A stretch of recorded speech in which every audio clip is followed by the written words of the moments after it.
ನಮಸ್ಕಾರ. ವಿಶೇಷವಾಗಿ ಪೂಜ್ಯ ಗಂಗಾಧರ ಶಿವಾಚಾರ್ಯರು ಮತ್ತು ನಮ್ಮ ದೇವಸ್ಥಾನದ ಆಡಳಿತ ಮಂಡಳಿಯ ಅಧ್ಯಕ್ಷರು ಸದಸ್ಯರು ಎಲ್ಲರೂ ಸೇರಿ ನಾವೆಲ್ಲರೂ ಸೇರಿ ಪ್ರತಿ ಅಮಾವಾಸ್ಯೆಗೆ ಒಂದು ಪ್ರಸಾದ ವ್ಯವಸ್ಥೆ ಮಾಡಬೇಕು. ಬಂದಂಥ ಭಕ್ತಾದಿಗಳಿಗೆ ಅನಾನುಕೂಲತೆ ಆಗ್ತಾಯಿದೆ. ಎಷ್ಟೇ ಭಕ್ತಾದಿಗಳು ಬರಲಿ ಎಲ್ಲರಿಗೂ ಕೂಡ ಪ್ರಸಾದ ವ್ಯವಸ್ಥೆ ಮಾಡಬೇಕು ಅಂತ ನಾವು ಸಂಕಲ್ಪ ಇತ್ತು. ಮೊದಲನೇದಾಗಿ ನನ್ನಿಂದ ಪ್ರಾರಂಭ ಆಯಿತು. ಮೊದಲನೇ ಅಮಾವಾಸ್ಯೆ ನಾನು ಪ್ರಾರಂಭ ಮಾಡಿದೆ. ಅದು ಆದ ನಂತರ ಅನೇಕ ಜನ ಪ್ರಾರಂಭ ಆಯಿತು. ಇವತ್ತು ಕೂಡ ಎಳ್ಳಮಾವಾಸ್ಯೆ, ಇವತ್ತೊಂದು ರೈತರ ಹಬ್ಬ. ಇವತ್ತು ಅದರಲ್ಲಿ ವಿಶೇಷವಾಗಿ 9ನೇದು ಅಮಾವಾಸ್ಯೆ ಇದೆ. ಇವತ್ತೇನು ಜಗದೀಶ್ ಹಿರೇಮಠರವರು ಈ ಒಂದು ದಾಸೋಗ ಏರ್ಪಾಡು ಮಾಡಿದ್ದಾರೆ. ನಾನು ಕೂಡ ವೀರಭದ್ರೇಶ್ವರ ಒಂದು ದರ್ಶನ ಪಡೆದುಕೊಂಡು ಈ ದಾಸೋಗನಲ್ಲಿ ಬಂದು ಗಂಗಾಧರ ಶಿವಾಚಾರ್ಯ ಒಂದು ಆಶೀರ್ವಾದ ಪಡೆದುಕೊಂಡು ಏನು ಜಗದೀಶ್ ಹಿರೇಮಠರವರು ಏನು ಮಾಡಿದಾರ ಆ ಪ್ರಸಾದ ಎಲ್ಲ ಸಾರ್ವಜನಿಕರ ಜೊತೆಯಲ್ಲಿ ನಾನು ವೀರಣ್ಣ ಪಾಟೀಲ್ ಇರ್ಬೋದು, ಮಲ್ಲಿಕಾರ್ಜುನ ಮಾಸೆಟ್ಟಿ ಇರ್ಬೋದು, ಅಭಿಷೇಕ್ ಪಾಟೀಲ್ ಇರ್ಬೋದು, ಬಾಬುರಾವ್ ಪಂಚಪ್ಪಳ್ಳಿ ಇರ್ಬೋದು, ದತ್ಕುಮಾರ್ ಚಿದ್ರಿ ಇರ್ಬೋದು, ಅನೇಕ ಜನ ನಾವೆಲ್ಲರೂ ಕೂಡ ಪ್ರಸಾದ ತೊಗೊಳ್ತಕ್ಕಂಥ ಕೆಲಸ ನಾವು ಮಾಡಿದ್ದೀವಿ. ಇವತ್ತು ಭಾಳ ಒಳ್ಳೆಯ ಕಾರ್ಯ. ಇವತ್ತು ವೀರಭದ್ರೇಶ್ವರ ದೇವಸ್ಥಾನ ವಿಶೇಷವಾಗಿ ಗಂಗಾಧರ ಶಿವಾಚಾರ್ಯರ ನೇತೃತ್ವದಲ್ಲಿ ವೀರಣ್ಣ ಪಾಟೀಲರ ಒಂದು ಅಧ್ಯಕ್ಷತೆಯಲ್ಲಿ ನಮ್ಮದು ಒಂದೇ ಒಂದು ಸಂಕಲ್ಪ ಇದೆ. ಬಂದಂಥ ಭಕ್ತಾದಿಗಳಿಗೆ ಅನುಕೂಲತೆ ಆಗಬೇಕು. ಹಿಂದೆ ಇರ್ತಕ್ಕಂಥದ್ರಿಂದ ಅನಾನುಕೂಲತೆ ಆಗಬಾರ್ದು. ಇವತ್ತು ಆ ದೃಷ್ಟಿ ಇಟ್ಕೊಂಡು ನಾನು ಇವತ್ತು ಮಾತಾಡುವಾಗ ನಾವೇನು ಬರೀ ಅಮಾವಾಸ್ಯೆ ಮಾಡ್ತಾಯಿದ್ದೀವಿ, ಮುಂದಿನ ದಿನಗಳಲ್ಲಿ ಹುಣ್ಣಿಮೆಗೆ ಕೂಡ ಮಾಡೋಣ ಅಂತ ಹೇಳ್ತಾಯಿದ್ರು. ನಾನಂದರೆ ಅದನ್ನು ಕೂಡ ಒಳ್ಳೆಯ ಕಾರ್ಯ ಇದೆ. ಹುಣ್ಣಿಮೆ ಕೂಡ ತಾವು ಪ್ರಸಾದ ವ್ಯವಸ್ಥೆ ಮಾಡಿ ನೂರಾರು ಜನ ಸಾವಿರಾರು ಜನ ಬೇರೆ ಬೇರೆ ಕಡೆಯಿಂದ, ಯಾಕಂದ್ರೆ ಈ ವೀರಭದ್ರೇಶ್ವರ ದೇವಾಲಯ ಬಹಳ ಪುರಾತನವಾದಂಥ ದೇವಾಲಯ. ಈ ದೇವಾಲಯಕ್ಕೆ ಮಹಾರಾಷ್ಟ್ರ, ಆಂಧ್ರ, ತೆಲಂಗಾಣ ಮತ್ತು ಕರ್ನಾಟಕದಲ್ಲಿ ಅನೇಕ ವಿವಿಧ ಜಿಲ್ಲೆಗಳಿಂದ ಕೂಡ ಭಕ್ತಾದಿಗಳು ಅಮಾವಾಸ್ಯೆ ಮತ್ತು ಹುಣ್ಣಿಮೆಯಿಂದ ಬರ್ತಕ್ಕಂಥದ್ದು.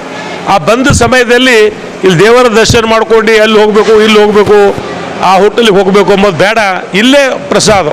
ನಾನು ಸುಮಾರು 2ರಿಂದ 3, 4 ಅಮಾವಾಸ್ಯೆಗಳು ನಾನು ಕೂಡ ಇಲ್ಲಿ ಬಂದಾಗೆ ನಮ್ಮ ಬಾಬುರಾವ್ ಪರಮಶೆಟ್ಟಿಯವರು ಬಿಡಲಿಲ್ಲ. ಇಲ್ಲ ಸರ್ ಇಲ್ಲೇ ಪ್ರಸಾದ ತೊಗೊಳ್ಬೇಕಂದಾಗ ನಾನು ಕೂಡ ಇಲ್ಲೇ ಪ್ರಸಾದ ತೊಗೊಳ್ತಕ್ಕಂಥ ಕೆಲಸ ಮಾಡಿದೆ. ಆ ಕೆಲಸ ಇವತ್ತು ಕೂಡ ಮಾಡಿದ್ದೀನಿ. ಇನ್ನೂ ಕೂಡ ಇಲ್ಲಿ ಈಗಾಗಲೇ ಬರ್ತಕ್ಕಂಥ ದಿನದಲ್ಲಿ ವೀರಭದ್ರೇಶ್ವರ ಜಾತ್ರಾ ಮಹೋತ್ಸವ ಕೂಡ ಇದೆ. ಈಗ 14ನೇ ತಾರೀಕಿನಿಂದ ವೀರಭದ್ರೇಶ್ವರ ಜಾತ್ರಾ ಪ್ರಾರಂಭ ಆಗುತ್ತೆ. ಅಲ್ಲಿಂದು 27ರವರೆಗೆ ಈ ಒಂದು ಭಾಳ ಇಡೀ ರಾಜ್ಯದ ಜನತೆ ನೋಡ್ತಕ್ಕಂಥ ವೀರಭದ್ರೇಶ್ವರ ಜಾತ್ರೆ. ಈಗಾಗಲೇ ಮಾನ್ಯ ಅಧ್ಯಕ್ಷರು ಹೇಳ್ತಾ ಇದ್ರು 5ನೇ ತಾರೀಕು ವೀರಭದ್ರೇಶ್ವರ ಜಾತ್ರಾ ಪೂರ್ವ ಸಿದ್ಧತೆ ಮೀಟಿಂಗ್ ಕೂಡ ನಿಯೋಜನೆ ಮಾಡಿದ್ದಾರೆ. ಇವತ್ತೆಲ್ಲೋದು ಸಂಕಲ್ಪ ಏನಿದೆ, ಬರ್ತಕ್ಕಂಥ ಭಕ್ತಾದಿಗಳು ಕೂಡ ಪ್ರತಿ ವರ್ಷ ನಾವು ಯಾವ ರೀತಿ ನಿಯೋಜನೆ ಮಾಡ್ತಾಯಿದ್ದೀವಿ. ಇವತ್ತು ಪುರಸಭೆ ಇರ್ಬೋದು, ಕೆಪಿಟಿಸಿಎಲ್ ಇರ್ಬೋದು, ಪೊಲೀಸ್ ಇಲಾಖೆ ಇರ್ಬೋದು, ಆರೋಗ್ಯ ಇಲಾಖೆ ಇರ್ಬೋದು, ಈಗಾಗಲೇ ಆಯಾ ಇಲಾಖೆ ಮುಖ್ಯಸ್ಥರಿಗೆ ಎಲ್ಲ ಸೂಚನೆ ಕೊಟ್ಟಿದ್ದೀವಿ. ಮುಂದೂ ಕೂಡ ಬರ್ತಕ್ಕಂಥ ಜಾತ್ರಾ ಮುಗಿಯುವವರೆಗೆ ಭಾಳ ಒಳ್ಳೆಯ ರೀತಿಯಿಂದ ಈ ಕಾರ್ಯಕ್ರಮ ಯಶಸ್ವಿಯಾಗಬೇಕು. ಪೂರ್ವ ಸಿದ್ಧತೆ ಮೀಟಿಂಗ್ ಕೂಡ 5ನೇ ತಾರೀಕು ಮಾನ್ಯ ಅಸಿಸ್ಟೆಂಟ್ ಕಮಿಷನರು, ಆಡಳಿತ ಮಂಡಳಿಯ ಅಧ್ಯಕ್ಷರು ಮತ್ತು ಶ್ರೀಗಳ ಒಂದು ನೇತೃತ್ವದಲ್ಲಿ ಅದು ಕೂಡ ನಡೀತಾ ಇದೆ. ಅದು ಸಲುವಾಗಿ ಇವತ್ತೇನು ಈ ಅಮಾವಾಸ್ಯೆ ಭಾಳ ಎಳ್ಳಮಾವಾಸ್ಯೆ ಅಂದ್ರೆ ರೈತಾಪಿ ಜನರು ಇದೊಂದು ಹಬ್ಬ. ಇವತ್ತು ಆ ಇದರಲ್ಲಿ ಏನು ನಿಯೋಜನೆ ಮಾಡಿದಾರೆ ಅವ್ರಿಗೆ ಕೂಡ ನನ್ನ ಪರವಾಗಿ ನಾನು ಅಭಿನಂದನೆ ಸಲ್ಲಿಸ್ತೀನಿ. ಇದು ಕಾರ್ಯ ನಡೀತಾನೇ ಇರಲಿ. ಪ್ರತಿ ಅಮಾವಾಸ್ಯೆ ಹುಣ್ಣಿ ಪ್ರತಿ ದಿನವೂ ಕೂಡ ಇಲ್ಲಿ ಪ್ರಸಾದ ವ್ಯವಸ್ಥೆ ಮಾಡ್ತಾ ಇದ್ದಾರೆ.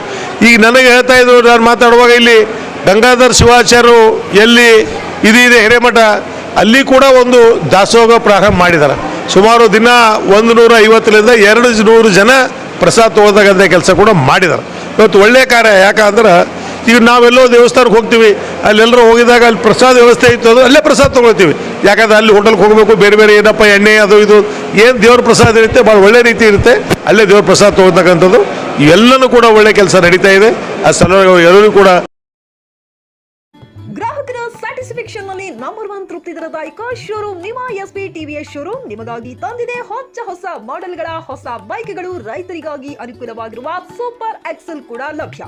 ಹಾಗಿದ್ರೆ ಹಿಂದೆ ಭೇಟಿ ನೀಡಿ ಎಸ್ಪಿ ಟಿವಿಎಸ್ ಶೋರೂಮ್ ಮಾಲೀಕರು ಲೋಕೇಶ್ ಆರ್ಜಿ. ಹೆಚ್ಚಿನ ಮಾಹಿತಿಗಾಗಿ ಸಂಪರ್ಕಿಸಿ 8494951009. ನಾಗಲಕ್ಷ್ಮಿ ದಾಬಾ ಹತ್ತಿರ, ಗುಲ್ಬರ್ಗಾ ರೋಡ್, ಹುಮರಾಬಾದ್.